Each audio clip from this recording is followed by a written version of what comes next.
You're now listening to a Bobby Johnson beat.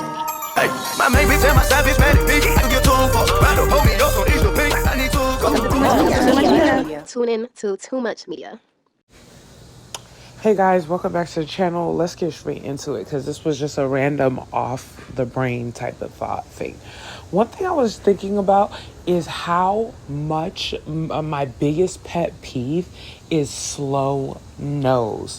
One thing I hate more than anything is someone trying to figure out how to tell me no or telling me no slowly. It's like, bro, I don't care if you say no. Like, saying no to me is literally means nothing to me. Like, I don't care. It doesn't move me. It doesn't make me sad. It doesn't make me upset. Like, I don't care. But just do it quickly. Like, hurry up. Don't be sitting there trying to figure out how to tell me no. Don't be sitting there trying to decide whether or not you should tell me no. Don't be doing all that.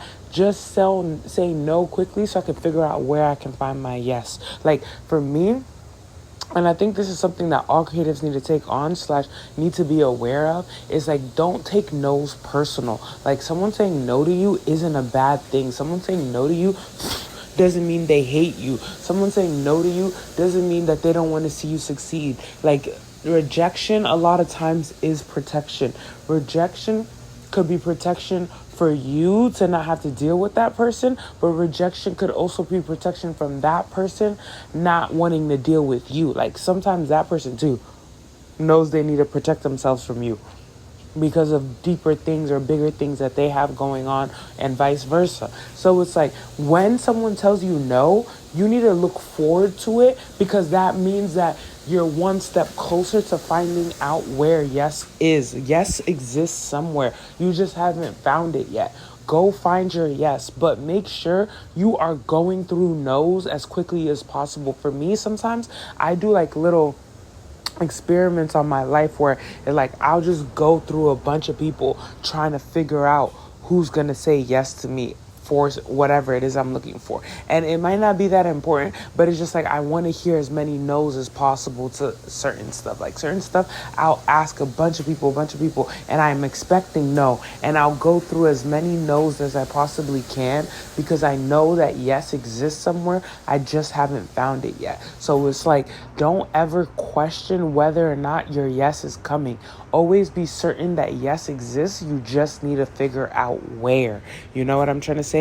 And it's just like, I've been through experiences many times where it's like people just who don't know how to say no. And it's kind of like, bro, not knowing how to say no, I feel like is more irritating of a quality to me than people who tell me no. Like, most times you'll find that people usually respect people who say no a lot. Like, people who say no to people and are very certain and strict about their boundaries usually get more respect than the people who say yes or try to navigate their way around doing fake yeses. Like, because it's nothing worse than someone who says yes to you but then does it lacklusterly, or does it really fakely for you, or is low-key does a bad job at it. You know, it's like, okay, well, at this point I would have been better off with a no so I could find an excited yes. Like, to me, I don't like half yeses. I want a full yes. I want a excited, energetic, we're both on the same frequency, we're both at the same energy level type of yes. If you give me a yes where I feel like the energy isn't yes but the answer is yes, I will take that as a no. That's something we also all need to be more aware of and paying attention to. It's like, sometimes something is a yes, but it's a yes with the energy of a no. So it's like, yeah, I'm doing it because I don't want to be heard saying no, so I'm gonna say yes, but in my head it's really no, but out loud I'm telling you yes, so that it's not on the record that I said no. It's like, well, you want to say no, you mean no, but you're saying yes because you just don't want to be perceived as the person who said no. And it's like, you need to pay attention when the energy of your yes is the energy of a no.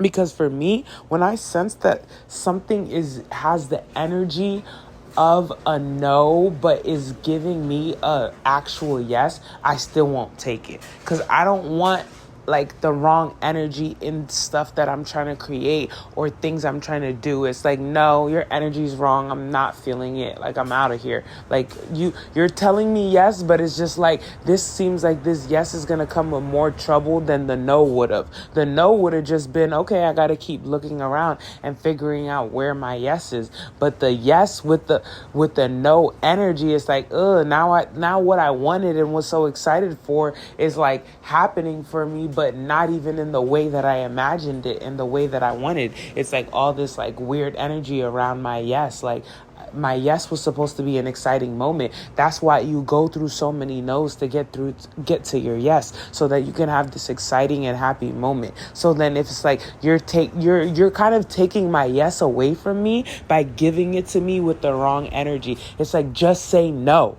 And knowing how to be that person who's just as strict with things and just being like no and being okay with whatever it is that is thought of you for saying no, and it's just like no explanation, no extra, feeling bad about it, no extra nothing. It's just no, boom, flat, that's it.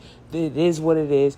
That is also like, to me, a virtue. It's like, yeah, like it doesn't need to be explained. The answer is no. Go find your yes somewhere though. Like, you're giving that person an opportunity to get everything they want. You saying no to someone is literally giving them more life force. Like, it gives them the quickness of understanding that they need to keep looking. You wasting people's time with half yeses is evil to me. And that's why I was talking about this with a friend recently, and we were just talking about like villains versus like heroes and stuff like that. And I was just talking about how, because they were saying that, yeah, because I'm a good person. And I'm like, yeah, the villain always thinks they're a good person. Like, the villain always thinks that they're good, and the hero always feels bad and thinks that they're the villain. If you notice in every single like movie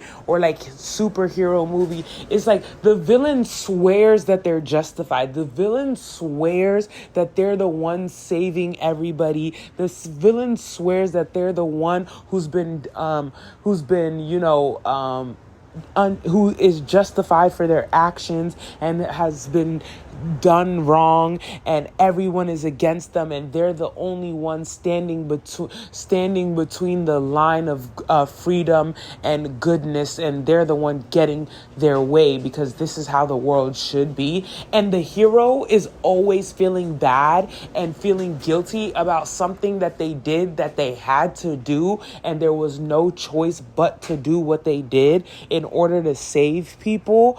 And the hero is always feeling like they're a bad person and that everything they do is not good enough. Like, when I meet people who swear that they're a hero and they're a good person and are always trying to do the right thing, the so-called right thing, I always know that you're really actually just a villain. That's why I don't like nice guys. Like, guys who are always trying to act like they're such nice guys and like always trying to, be the hero of their relationship and like, stay with the girl that they low-key despise because of loyalty, but never cheat, but always feel contempt towards her, or like, just little shit like that. Like, with the nice guy syndrome thing, I always find those guys to be the worst type of man on earth. Like, that's a real villain. I'd rather a guy just be honest with himself and be like, honestly, I'm just not feeling her.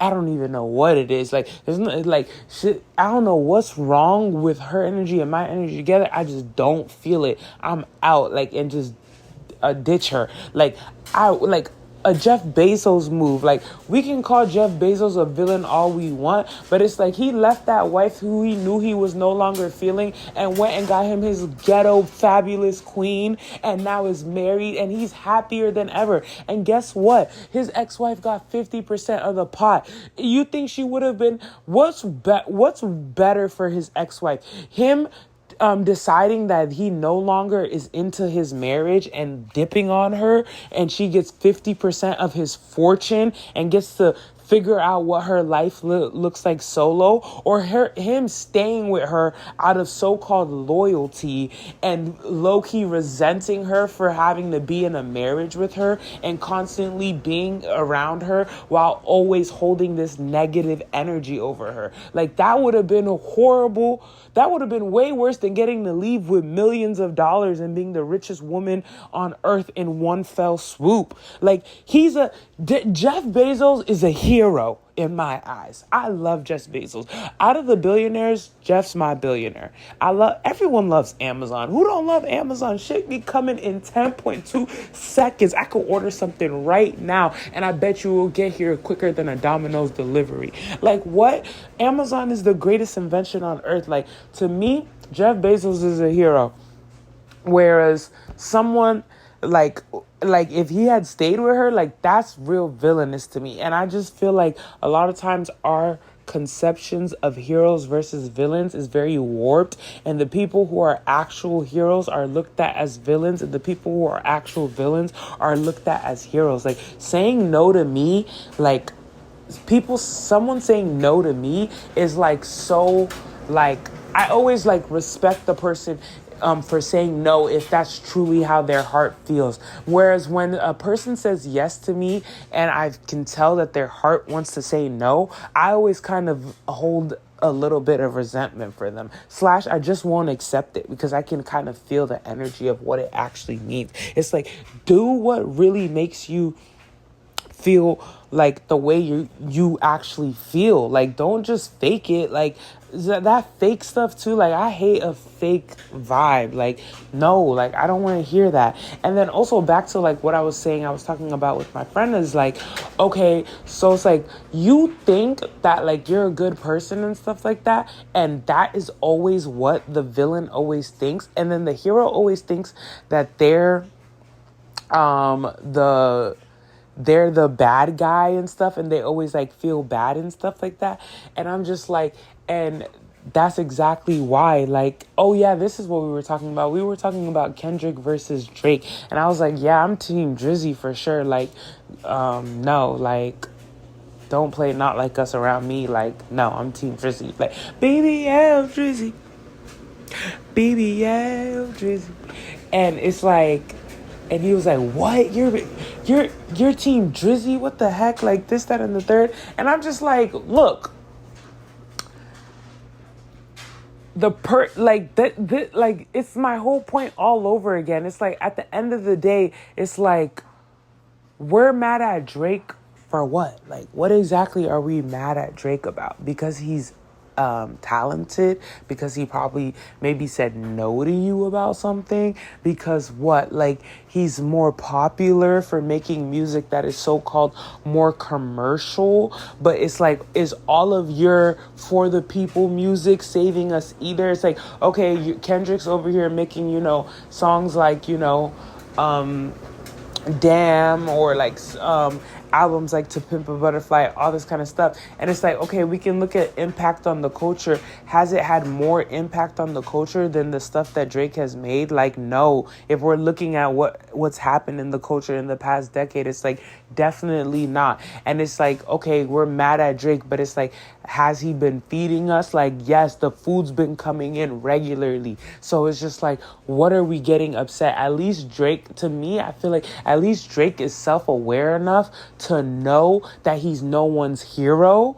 Whereas Kendrick likes to play like he's our hero, but really it's like, you can't save us anyway. So it's like, why are we acting like Kendrick is some hero for like putting up a fist for us, whereas like at least Drake is aware enough to know it's like, even if he wanted to be our hero, he couldn't save us, so it's better he acts like our villain. And so we know that there's a difference, there's a line right here between him and us, and we understand that, like, save yourself, because Drake's not coming to get you. I mean, if you're a girl maybe, but if you're a man, as a man, stand up. Like, nah, bruh. But I didn't want this message to be too long. But this is just basically to say, every time you hear no, get excited. When you hear yes is when you should be fearful. You should be dotting your I's and crossing your T's. Check everything when you hear yes. When you hear no, get excited because that means you get to keep going.